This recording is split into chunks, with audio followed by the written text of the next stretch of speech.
भक्ति मार्ग में हमारी कोई जिम्मेदारी नहीं, उसकी जिम्मेदारी है। वो लेकर के चलेगा, हम वहां तक पहुंचेंगे। वो जहां छोड़ देगा वहां छूट जाएंगे। न हमें लक्ष्य पाने के लिए कोई अहंकार होगा कि हमने लक्ष्य पा लिया, न लक्ष्य छूट जाने पर हमको मलाल होगा। वह भक्ति मार्ग है। ये 3 मार्ग, लेकिन ज्ञान में खतरा क्या है? अभिमान का। ज्ञान को अभिमान घेर लेता है, वो खतरा है। और जहां अभिमान घेर लेगा तो लक्ष्य नहीं पा सकते हैं। जीवन का वास्तविक लक्ष्य है क्या, ये आज बताएंगे। लक्ष्य क्या है? लोगों को विचार करना है। अभी आप लोग बैठ करके विचार कीजिएगा, वास्तविक लक्ष्य क्या है।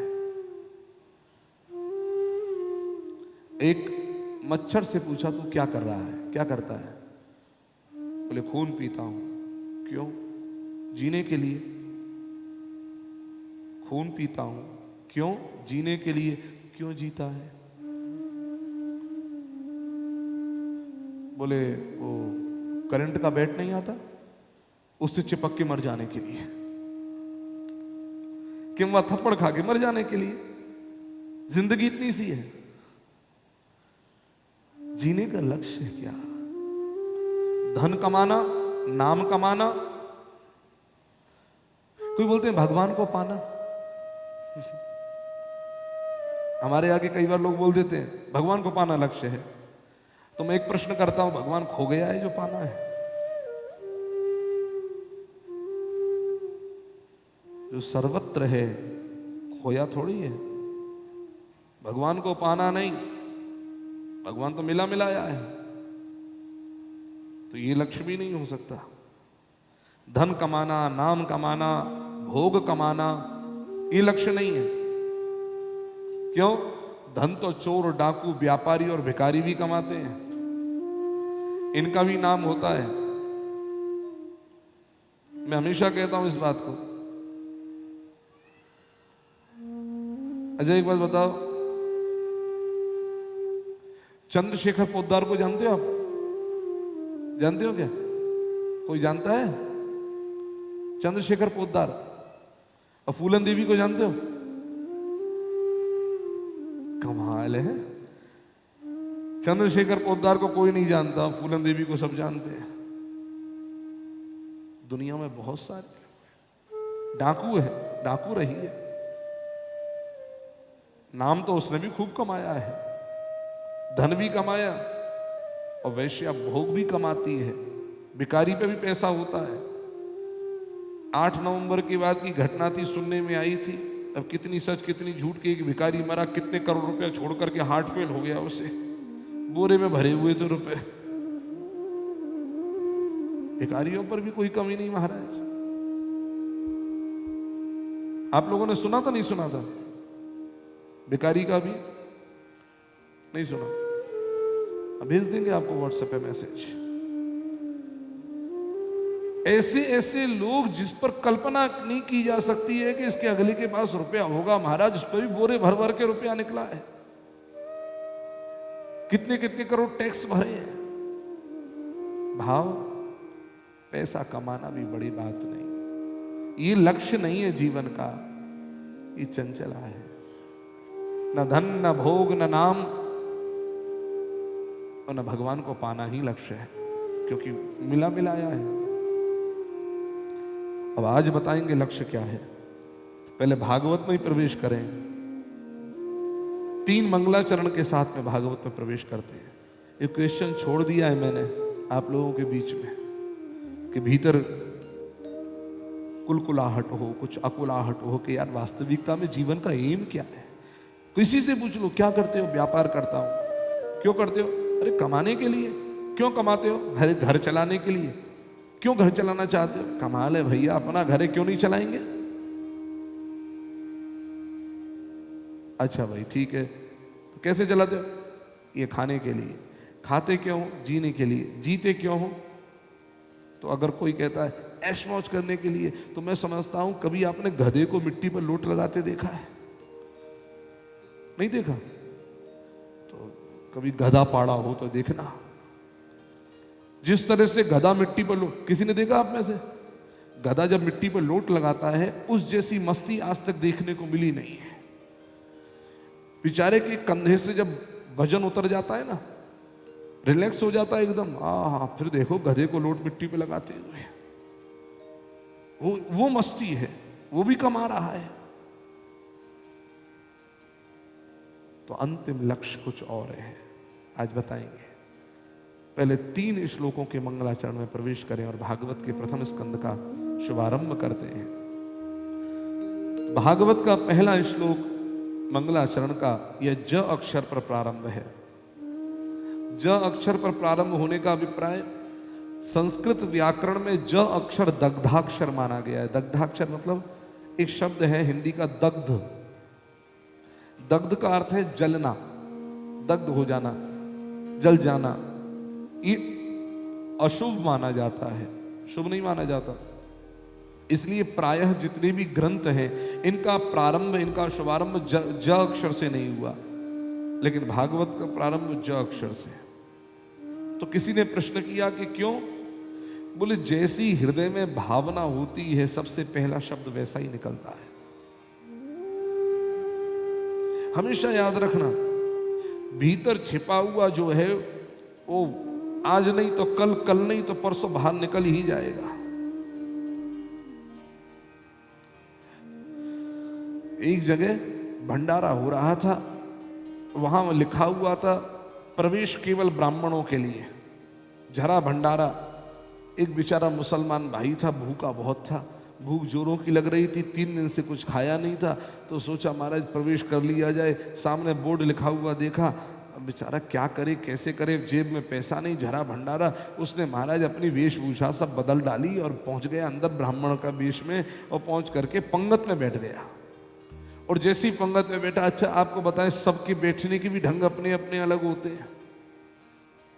एक हिंदू बैठेगा और एक मुसलमान बैठेगा, जैनी बैठेगा, सबके अलग अलग ढंग है। पारखी इनको पहचान लेता है। एक बड़े बुजुर्ग ने देखा ये कुछ अलग तरीके से बैठा है, उसके पास में पहुंचा, बोले भैया आपको पहली बार देखा, परिचय जान सकता हूं? उसने कहा मैं ब्राह्मण हूं।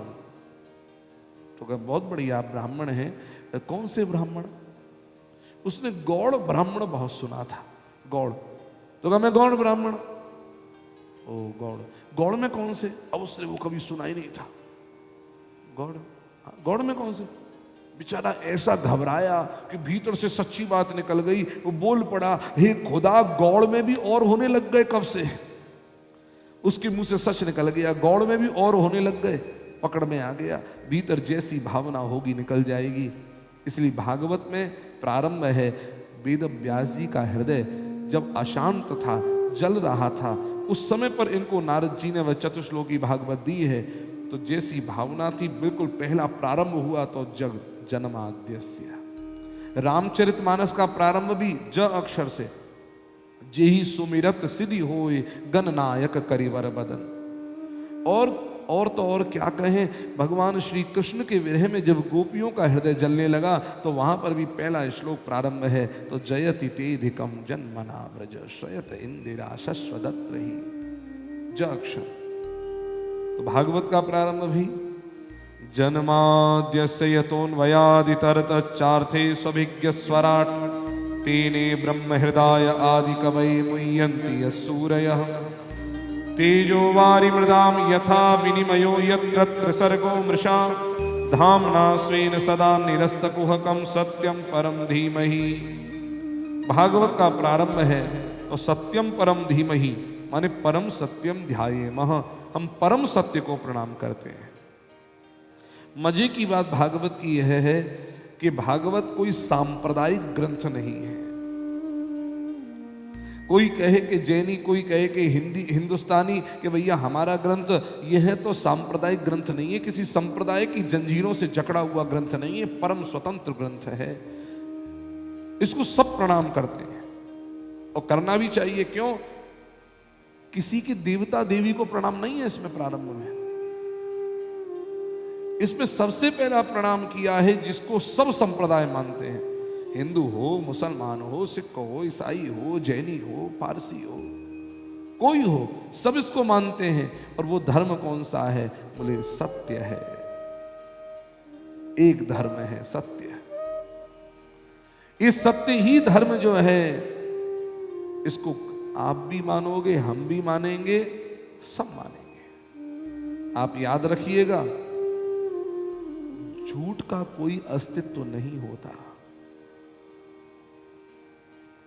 जो व्यक्ति झूठ बोलता है सबसे ज्यादा टेंशन में रहता है। झूठ बोलने वाले व्यक्ति सबसे ज्यादा टेंशन में क्यों रहता है? बोले क्योंकि उसको झूठ याद रखना पड़ता है।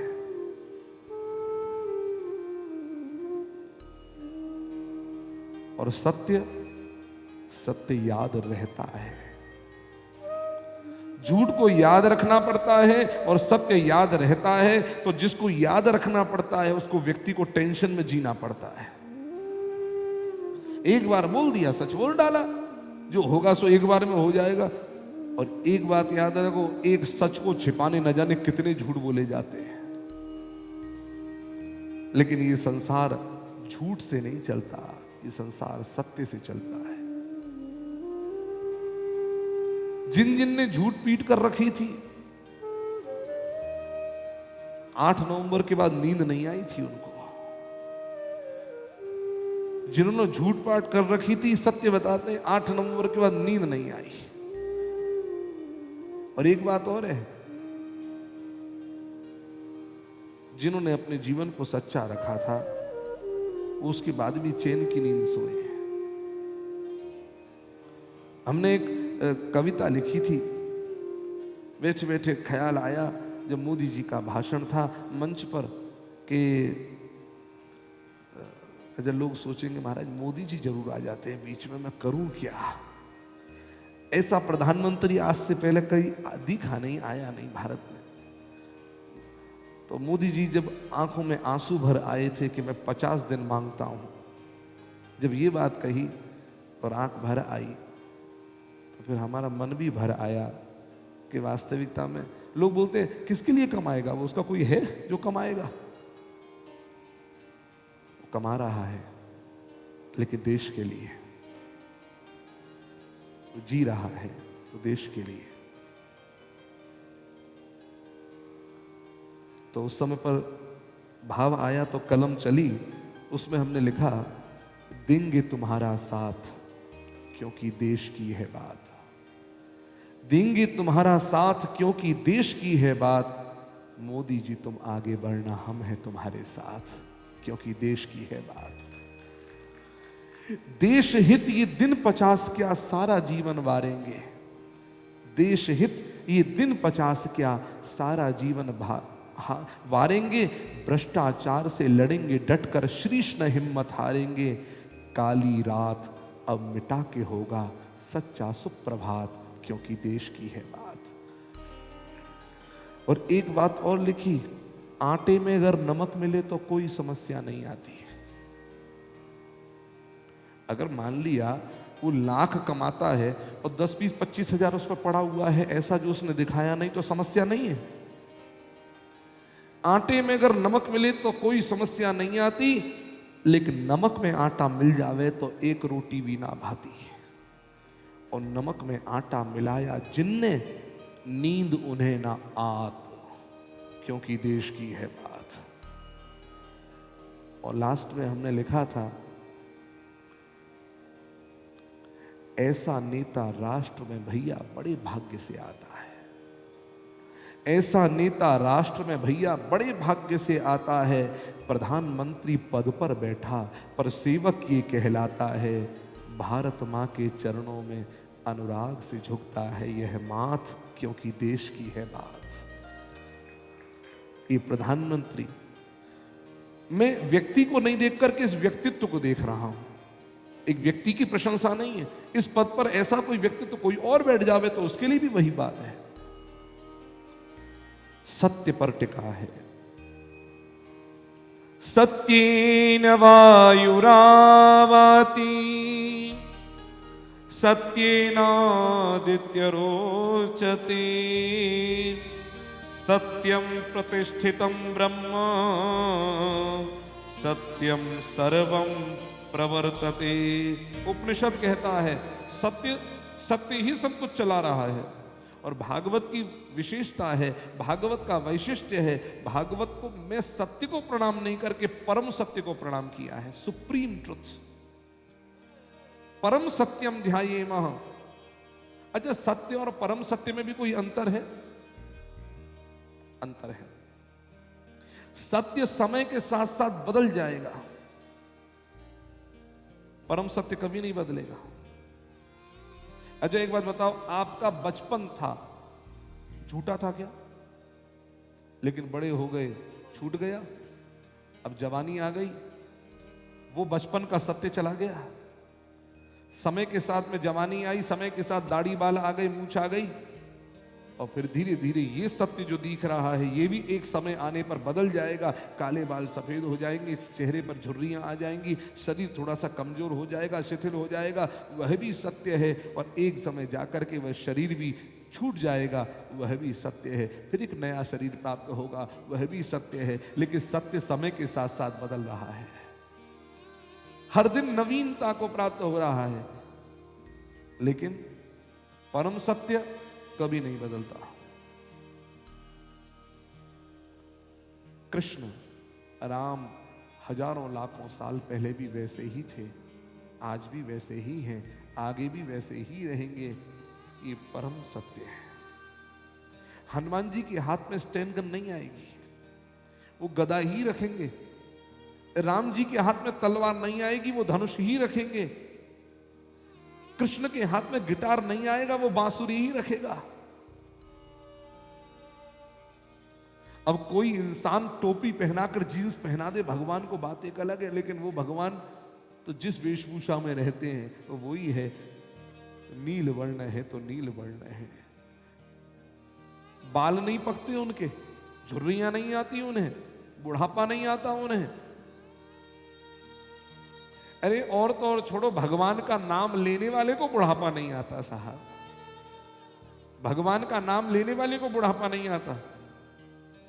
जो भगवान की शरणागत हो गए उन्हें बुढ़ापा नहीं आता। कौन है ऐसे?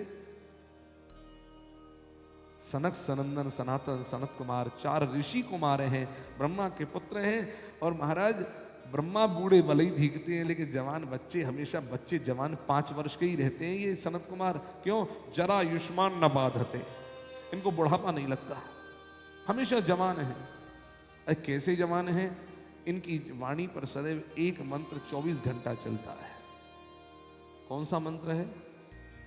हरि शरणम हरि शरणम हरि शरणम हरि शरणम हरि शरणम हरि शरणो हरि शरणो हरि शरणो हरि शरणम हरि शरणम हरि शरणम हरि शरणम हरि शरणो हरि शरणो हरि शरणो हरि शरणो। यही एक मंत्र प्यारा है, हरि शरणम हरि शरणम। यही एक मंत्र प्यारा है, हरि शरणो हरि शरणो। यही एक मंत्र है प्यारा, हरि शरणम हरि शरणम। यही एक मंत्र है प्यारा, हरि शरणो हरि शरणो। लगा लो प्रेम से नारा, हरि शरणम हरि शरणम। लगा लो प्रेम से नारा, हरि शरणो हरि शरणो। भरे दरबार में जब द्रौपदी की लाज जाती थी, भरे दरबार में जब द्रौपदी की लाज जाती थी। भरे दरबार में जब द्रौपदी की लाज जाती थी, भरे दरबार में जब द्रौपदी की लाज जाती थी। विकल हो कर के उच्चारा हरि शरणम हरि शरणम। विकल हो कर के उच्चारा हरि शरणौ हरि शरणौ। लगा लो प्रेम से नारा हरि शरणम हरि शरणम। लगा लो प्रेम से नारा हरि शरणौ हरि शरणौ। पिता की देख निष्ठुरता नहीं प्रहलाद घबराया। पिता की देख निष्ठुरता नहीं प्रहलाद घबराया। पिता की देख निष्ठुरता नहीं प्रहलाद घबराया। लगाया प्रेम से नारा हरि शरणम हरि शरणम। लगाया प्रेम से नारा हरि शरणौ हरि शरणौ। यही एक मंत्र है प्यारा हरि शरणम हरि शरणम। यही एक मंत्र है प्यारा हरि शरणौ हरि शरणौ। हरि शरणम हरि शरणम हरि शरणम हरि शरणम हरि शरणौ हरि शरणौ हरि शरणौ हरि शरणौ। हरि शरणम हरि शरणम हरि शरणम हरि शरणम हरि शरणौ हरि शरणौ हरि शरणौ हरि शरणौ। बस हरि शरणम, मैं आपकी शरण हूँ। और जब शरणागत हो गए फिर एकदम टेंशन नको, कोई टेंशन कोई चिंता नहीं, फिर तो भगवत चिंतन है। वही परम सत्य जो अपरिवर्तनीय है, अनचेंजेबल है। और एक बात और, कोई मैसेज अगर यहां से जाए और आपको अच्छा लगे तो उसको पास ऑन करिए। अच्छा एक बात और सुनिए, व्हाट्सएप पर कोई मैसेज आता है तो लिखा हुआ रहता है इसको इतने लोगों में शेयर करिए, वो हम मैसेज बिल्कुल पसंद नहीं करते हैं। कोई कभी लिख करके भेजता है इतने लोगों को भेजो तो ये फिर गिफ्ट मिलेगा, हम उसको भी पसंद नहीं करते हैं। इतने लोगों को भेजो तो हम देवी मां प्रसन्न होंगी, हम उसको डिलीट ही कर देते हैं। अरे अच्छा लगेगा तो पास ऑन खुद करेंगे। और भीतर से कोई चीज तुम्हें भीतर तक छू जाए तो निश्चित मानना उसको भीतर तक लोगों तक पहुंचाना, जिससे उनके जीवन में भी वही परिवर्तन आए जो तुम लोगों के जीवन में आया, जो मेरे जीवन में आया। सबका जीवन कल्याणमय हो।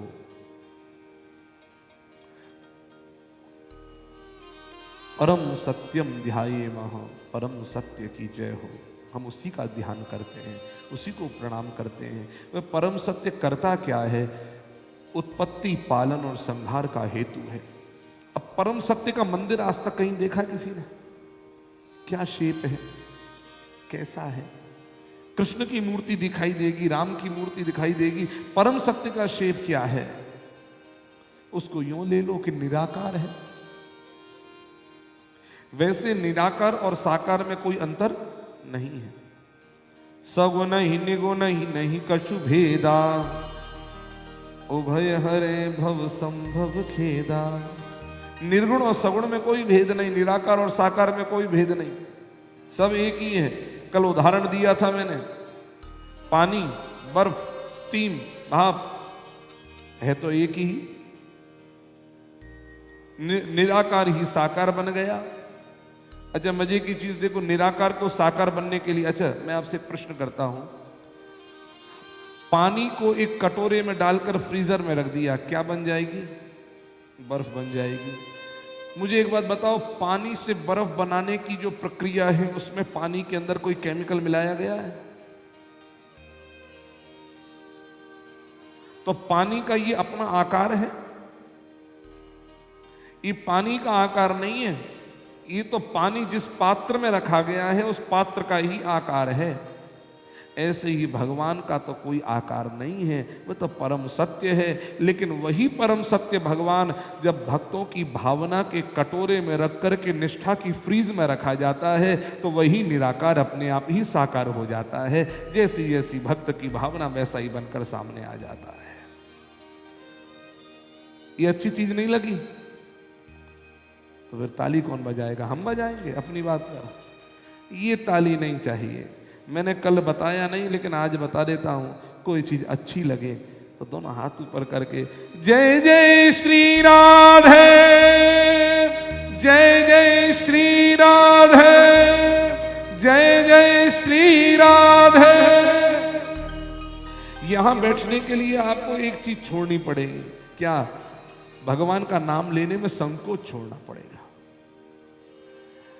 कई बार हो सकता है आपको कोई चीज अच्छी लगे और हिम्मत करके आप बोलो तो हो सकता है 4 लोग न बोले उस समय पर और आपको बड़ा एम्बैरेसिंग फील हो कि हे भगवान मैंने ही हाथ ऊपर किया और किसी ने नहीं किया। ये स्थिति भी आ सकती है सामने, लेकिन उसमें घबराना नहीं। किसी न किसी एक को तो शुरुआत करनी ही पड़ेगी। कोई एक तो लीड करे, कोई एक तो शुरुआत करे, लेकिन मन को छू जाए वो भी नहीं, जो भीतर आत्मा तक टच कर जाए। नहीं, बात तो ठीक जची। तो ऐसे ही भगवान निराकार ही साकार बनता है, लेकिन भक्त की भावना है और भक्त की भावना में निष्ठा की फ्रीज है, वही आ जाएगा। यत् यत् धियात उर्गाय विभावयन्ति तत्तत् वपुः प्रणयसे सदनुग्रहाय। यत् यत् धियात उर्गाय विभावयन्ति, जैसा जैसा भक्त की भावना होती है वो सोचता है, वैसे ही भगवान तत्तत् वपुः प्रणयसे सदनुग्रहाय, वैसा ही शरीर भगवान धारण करके सामने आते हैं।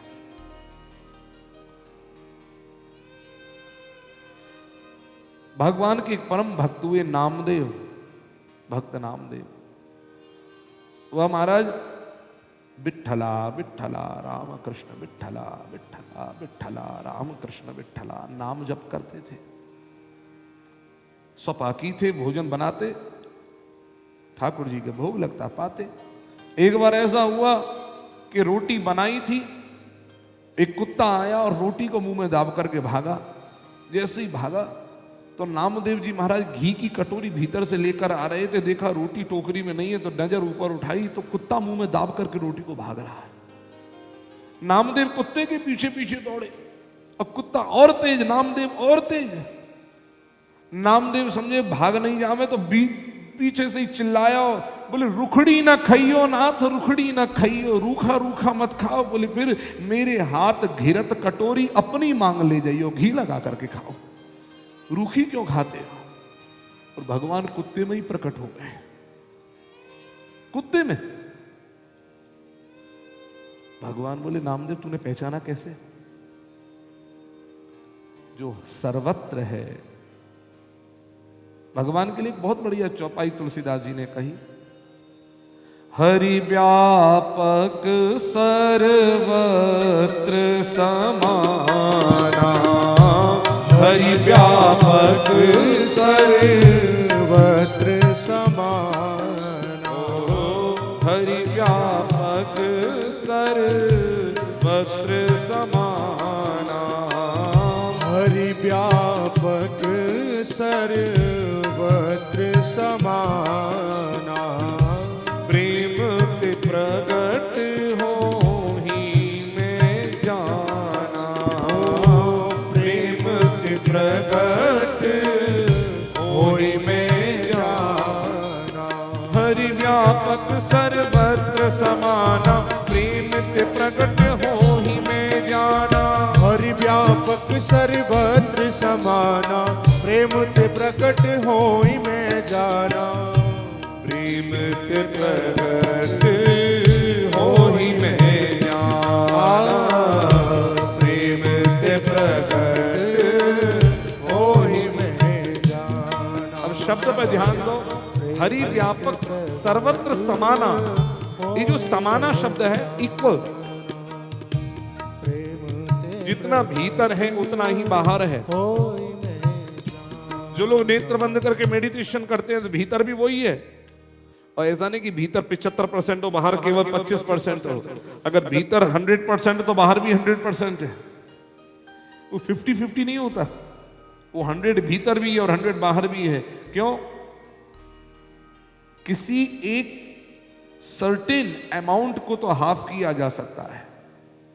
100 का आधा कर दो 50, 1000 का आधा कर दो 500, लेकिन जिसकी सर्टेनिटी नहीं है, जो इनफाइनाइट है, जो अनंत है, उसको आप हाफ कैसे करेंगे? और भगवान तो सर्वत्र व्यापक है, जितना भीतर उतना ही बाहर।